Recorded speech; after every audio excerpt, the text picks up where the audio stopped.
Have you ever wondered why cabin crew hate their job and what actually makes them resign? Today you're gonna find out. As an ex-cabin crew, I had also my own reasons of quitting flying, and I've been looking very carefully into all the reasons nowadays, these days, today, why the other cabin crew are quitting their jobs. So, I have been pointed 5 general things that makes them resign, and that things are pretty much common to all cabin crew, no matter what is your nationality, which airline you're flying for, what is your age, etc., etc. Some things may differ, but we're gonna get there. Okay, so first thing is direct customer service. A lot of people just are not suited for this job, or they just get bored with this type of job, facing almost on a daily basis hundreds and hundreds of passengers face to face. So a lot of passengers are quite difficult to handle, are quite demanding. Of course, it doesn't have to happen on each and every flight, but there are certain flights that can be quite challenging. And this is only one factor, okay? There are so many other factors into flying, like for example, people go to work and maybe they didn't have enough rest because their roster, their schedule is quite busy, you know, and they just don't have enough time for their body to recover. So they might feel exhausted already. Maybe they had a fight with their boyfriend, their girlfriend, or their flatmate. Sometimes, you know, sharing accommodation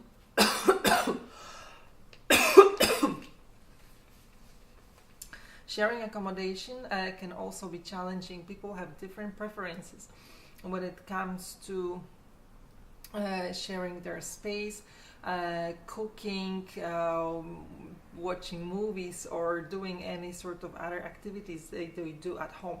So some people may be upset of what is happening back home. Maybe they are missing their family, maybe they cannot be participating in some family events.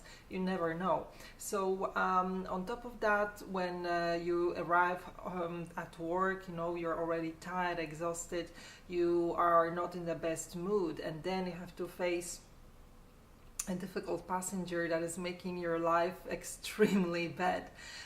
You just feel like resigning straight away. So when that builds up, people just have enough, okay?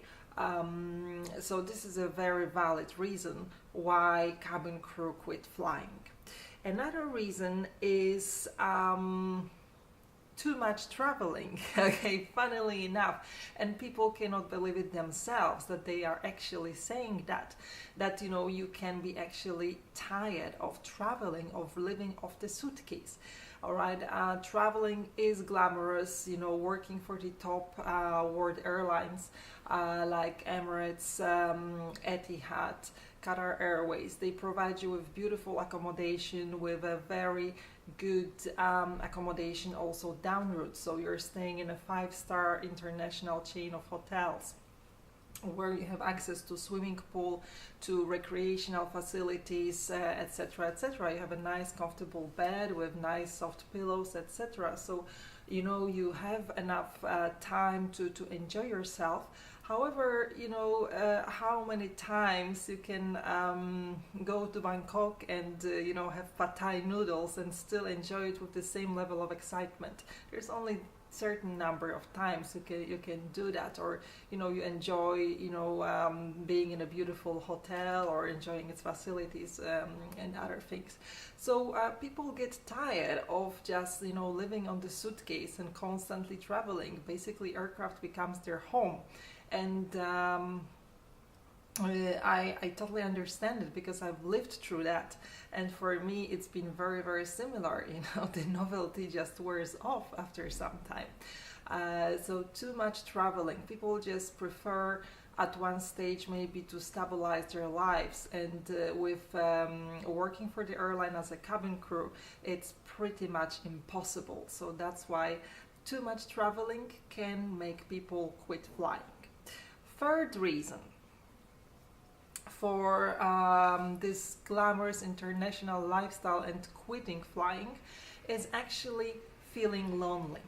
Cabin crew, they are very often compulsive shopaholics.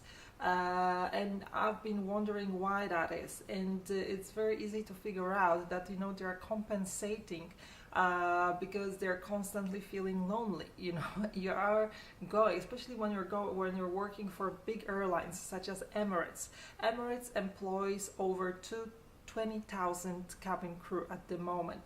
And in reality, what it means, whenever you're going to work, you are flying with a new crew. Sometimes you are with them for 3 days, sometimes it is 10 days, okay, if you have such a long flight. And that's it, you know, it's nearly 2 weeks of your life. And you have to figure out a way how to get on with the people. And sometimes, you know, you might not get on well with them. So you choose to spend time on your own whenever it's possible, when you are somewhere down route. So, you know, you end up eating alone, sleeping alone, going to the movies by yourself, going for a walk by yourself, going shopping by yourself. You're always pretty much by yourself, on your own.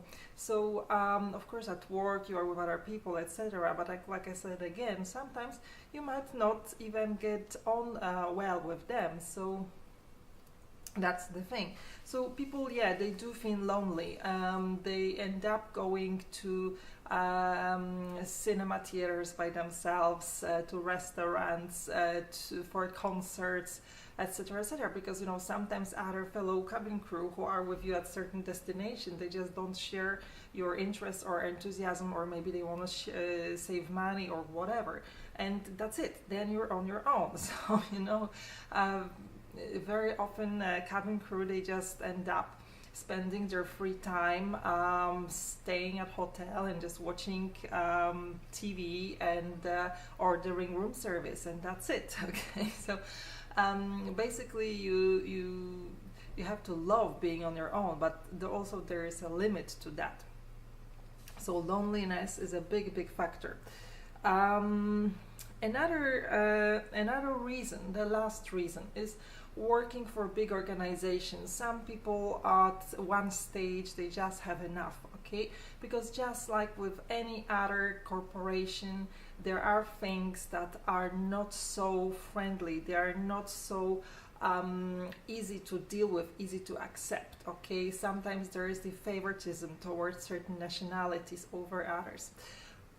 Sometimes there is lack of adherence to the rules. You know, you have rules in the company, but, you know, people are very lenient, and it's just, you know, it's not fair, and people just have enough of this.